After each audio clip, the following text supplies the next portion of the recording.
ಆತ್ಮೀಯ ವೀಕ್ಷಕರೇ, ತಮ್ಮೆಲ್ಲರಿಗೂ ಸ್ವಾಗತ ನಮ್ಮ ಯೂಟ್ಯೂಬ್ ಚಾನಲ್ ZB ಲರ್ನಿಂಗ್ ಸೆಂಟರ್ನಲ್ಲಿ. ವೀಕ್ಷಕರೇ, ಇಂದಿನ ಈ ಒಂದು ವಿಡಿಯೋದಲ್ಲಿ ಕರ್ನಾಟಕ ರಾಜ್ಯ ಸರ್ಕಾರಿ ನೌಕರರ ಬಹುದಿನಗಳ ಬೇಡಿಕೆಯಾದ 7ನೇ ವೇತನ ಆಯೋಗದ ಕುರಿತು ಕೆಲವೊಂದು ಇಂಪಾರ್ಟೆಂಟ್ ಅಪ್ಡೇಟ್ಸ್ಗಳನ್ನು ತಮ್ಮೊಂದಿಗೆ ಶೇರ್ ಮಾಡ್ತಾ ಇದ್ದೀನಿ. ದಯವಿಟ್ಟು ವೀಕ್ಷಕರೇ ವಿಡಿಯೋನ ಕಂಪ್ಲೀಟಾಗಿ ವಾಚ್ ಮಾಡಿ. ಸೊ ವಿಡಿಯೋನ ಫಸ್ಟ್ ಟೈಮ್ ವಾಚ್ ಮಾಡ್ತಾ ಇದ್ದೀರಾ, so please like this video, subscribe to my channel and turn on the bell icon for all the latest updates. ಪ್ರಮುಖ ಬೇಡಿಕೆಗಳಲ್ಲಿ ಒಂದಾದ ಕರ್ನಾಟಕ ರಾಜ್ಯ 7ನೇ ವೇತನ ಆಯೋಗ, ರಾಜ್ಯಾಧ್ಯಕ್ಷರಾದ CS ಷಡಾಕ್ಷರಿ ಸರ್ ಅವರು ಕೂಡ ಬಹಳಷ್ಟು ಮಾಧ್ಯಮದ ಮುಖಾಂತರ 7ನೇ ವೇತನ ಆಯೋಗದ ಜಾರಿಯ ಬಗ್ಗೆ ಕೆಲವೊಂದು ಸ್ಪಷ್ಟ ಭರವಸೆಯನ್ನು ಕೂಡ ಮಾನ್ಯ ಮುಖ್ಯಮಂತ್ರಿಗಳು ನೀಡಿದ್ದಾರೆ ಎಂಬುದರ ಬಗ್ಗೆ ಒಂದು ಮಾಹಿತಿಯನ್ನು ನೀಡ್ತಾ ಇದ್ದರು. ಸೊ ಹಾಗಾಗಿ ರಾಜ್ಯ ಸರ್ಕಾರಿ ನೌಕರರಿಗೆ ಸಿಹಿ ಸುದ್ದಿ ಸಿಗುವುದು ಯಾವಾಗ ಅನ್ನೋದು ಒಂದು ಕುತೂಹಲ ಆಗಿರುತ್ತೆ.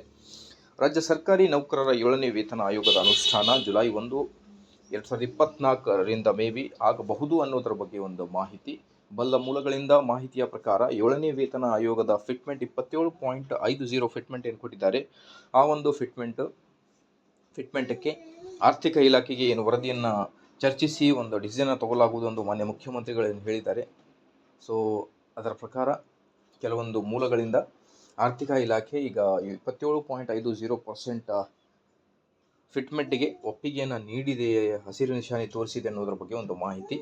ಇದರ ಜೊತೆಗೆ ಓಲ್ಡ್ ಪೆನ್ಷನ್ ಸ್ಕೀಮ್ ಮತ್ತು ವಿವಿಧ ಬೇಡಿಕೆಗಳು ಏನಿವೆ ಅದರ ಕುರಿತು ಮುಂದಿನ ಒಂದು ವಿಡಿಯೋದಲ್ಲಿ ಚರ್ಚೆ ಮಾಡ್ತಾ ಹೋಗೋಣ. ಟಿಲ್ ದೆನ್ ಪ್ಲೀಸ್ ವೀಕ್ಷಕರೇ, like, share and subscribe to my channel. Thank you.